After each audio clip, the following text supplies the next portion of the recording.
29 aujourd'hui, Rabotai, dans le mois d'Av, veille de Rosh Chodesh Elul. 40 jours, si vous voulez, avant Yom Kippour. Et il y a beaucoup de personnes, toujours, ils cherchent des choses qui tiennent la route, des bonnes ségoulottes qui sont toujours liées au chiffre 40. Alors, il y a des choses à faire dès aujourd'hui. Rabbi Moshe Cordovero, il appelait veille de Rosh Chodesh Yom Kippour Katan. C'est de là où ça vient la source à des personnes que même ils vont jeûner veille de Rosh Chodesh, car demain tous les fautes sont pardonnées.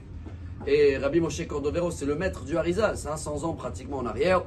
Donc même si nous on ne va pas jeûner, mais il y en a beaucoup aussi aujourd'hui, ils font une grève, ils ont tout arrêté. Pour faire quoi? Justement, ça dépend quel est le but. Et c'est ce qu'on va essayer nous de faire à partir d'aujourd'hui. Parce que si le mois d'Elul, on a compris ensemble qu'en hébreu ça ne veut rien dire, c'est en babylonien, ça veut dire rechercher, veyatouru, explorer. Donc c'est comme si qu'à partir de demain, on va y aller, je ne vais pas dire en vacances, mais il faut y aller quelque part. Donc aujourd'hui, on prépare les valises. Veille de Rosh Chodesh. Chaque fois avant un départ, on fait un check-in, check-up, appelez-le comme vous voulez, en anglais, en français, mais je regarde si j'ai tout ce qu'il faut dans la valise pour le mois qu'il arrive. Mais il y a un problème, il y en a qui ne savent pas où on va. Alors nous, au moins, voilà ce qu'on doit commencer à partir d'aujourd'hui, chers amis. Et je pense que c'est notre mission. Une des clés de la tchouva, on avait parlé Shabbat ensemble pendant 1 heure. Tashuv he, c'est retourner dans cette nostalgie et dans des moments qu'on a tous vécu. Quand on était des enfants, vous vous rappelez qu'on avait toujours confiance à nos parents. On savait que toujours papa il était là. Mais après malheureusement on a grandi et on sait que papa il est là, mais que dans les rendez-vous, que à la synagogue, Shabbat.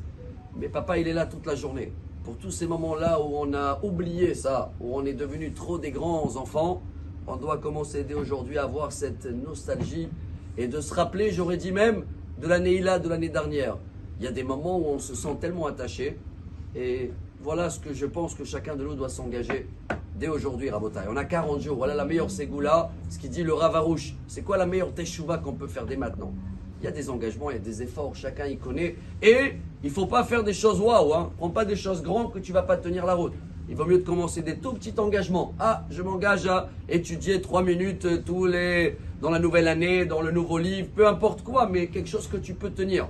Mais il dit le Ravarouche, à partir d'aujourd'hui, on a 40 jours où chacun de nous doit trouver le temps pour le hitbodedut. C'est quoi? Rendez-vous avec Dieu. Rien à voir avec les slechot, où on va avoir rendez-vous pendant 1 heure avec Dieu, pour les séfarades.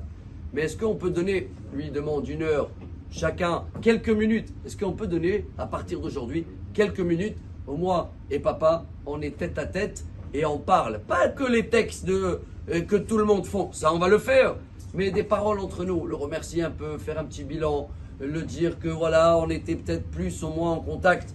Ces quelques minutes de hitbodedut, si on les fait tous les jours, à partir d'aujourd'hui, c'est 40 jours jusqu'à Kippour, il dit le Ravarouche, il dit, ça c'est la meilleure teshuva, qu'elle efface tous les péchés, bli souris même, il dit, hein, sans épreuve, sans rien. Alors venez, on s'engage. À partir d'aujourd'hui, on fait les valises, on connaît la destination. On veut une bonne année pour tout le peuple d'Israël, que tous les problèmes ils vont se régler.